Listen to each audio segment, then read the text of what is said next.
Ang mabuting balita mula sa langit sa araw na ito. Aleluya, aleluya! Kay laki ng pagmamahal ng Diyos sa sanlibutan, kaya't anak niya'y ibinigay. Aleluya, aleluya!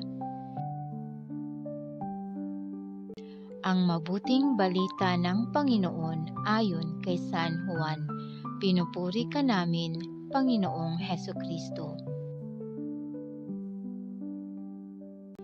Gayon na lamang ang pag-ibig ng Diyos sa sanlibutan, kaya ibinigay niya ang kanyang bugtong na anak upang ang sumampalataya sa kanya ay hindi mapahamak, kundi magkaroon ng buhay na walang hanggan. Sapagkat sinugo ng Diyos ang kanyang anak, hindi upang hatulang maparusahan ang sanlibutan, kundi upang iligtas ito sa pamamagitan niya. Hindi hinahatulang maparusahan ang nananampalataya sa bugtong na anak ng Diyos, ngunit hinatulan ng parusahan ang hindi nananampalataya sa Kanya.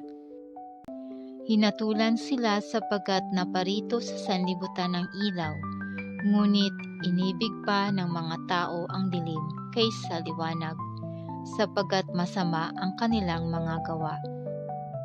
Ang gumagawa ng masama ay ayaw sa ilaw, at hindi lumalapit dito upang mahayag ang kanyang mga gawa. Ngunit ang namumuhay sa katotohanan ay lumalapit sa ilaw, sa gayon nahahayag na ang kanyang mga ginagawa'y pagsunod sa Diyos. Ito ang mabuting balita ng ating kaligtasan. Papuri sa Diyos.